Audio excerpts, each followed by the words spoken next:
Today's teaching is based on a consultation which I am actually on the phone with the individual, and I need you to learn from this because these are crucial matters that concerns family and the personal life of a human being. I trust God to lead us through this, and if you find yourself in this kind of situation or anything related to it, call for help immediately. So we tell you what to do to come out of this, because it's a mess when stuff like this begin to happen to you. You don't know what to do, you don't know where to turn to. It seems normal until you begin to notice the damage. It is well with you, so share this video as we proceed. Alright. Against the spiritual realm. So from what you narrated, a certain man of God came to your family. Oh, your senior sister invited him, and he came, and actually the altar of your father's house, calling it an evil altar, destroyed it, and the worst of it all, burned the Offor. Yes, and that Offor belongs to your father, which he inherited from your grandfather. Let me start by telling you that that pastor is not a man of God, because every true man of God should understand the thin line between tradition and religion, relationship and religion. Are you listening? Yes, you people did a very bad thing.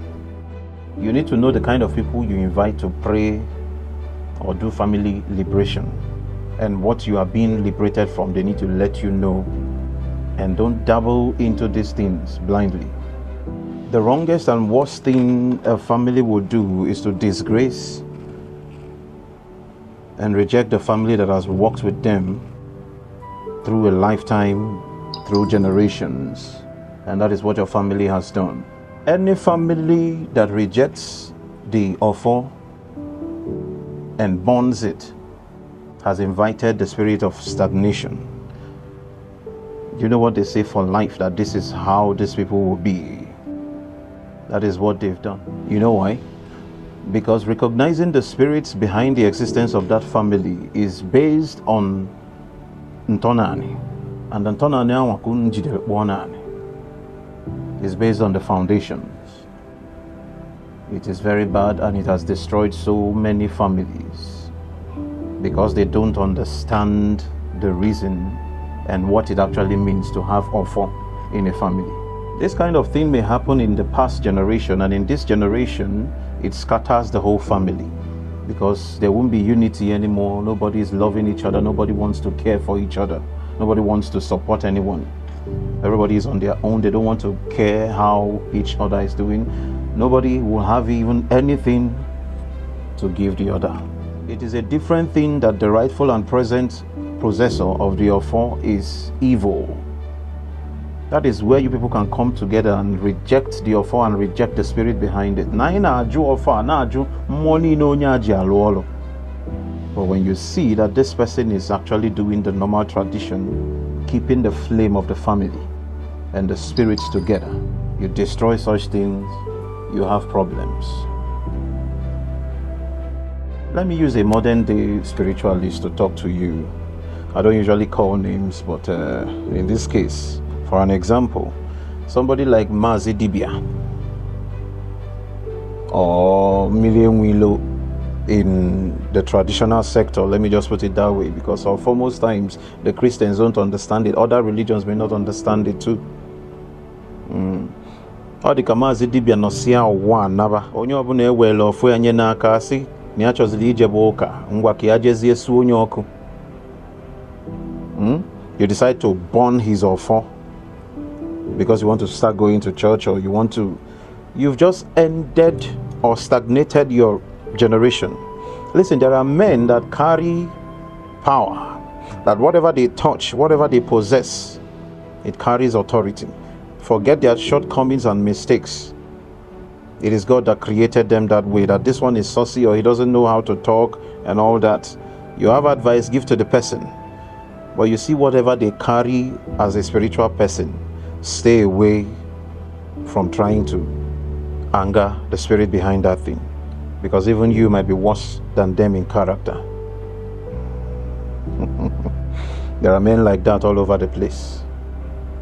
They are catching using them to do mighty things. And they finish the assignment here and hand over the mantle to somebody in the family.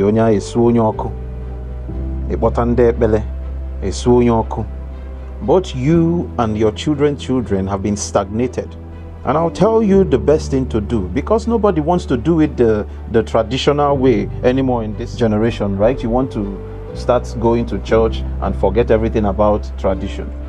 It is very, very simple. You bury it with honor, because that thing you are seeing has been passed down from generations. Respect it. Listen, most times it is not the action that is being judged, it is the motive behind the action that is being judged.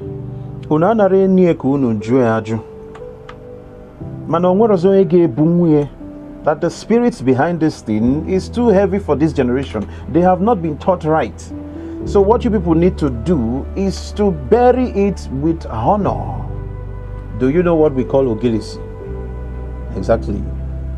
In the Igbo cosmology, it is called the tree of life, the tree of protection. It serves as many things, purification and all that. Most people do not know what it does, and the most part of it is that Ogilisi is one of the spirits of witness. So you get Ogilisi, bury the Offor there with honor and plant it there. Get Ogilisi, Bujitie, Zonya there. And as it is growing, life of that mantle is tied around it spiritually. So that the day the person who dropped that mantle will come back to life, the spirits will not reject him. You people will not make it hard for him to connect back to his previous assignment. You may not understand, but that is what needs to be done.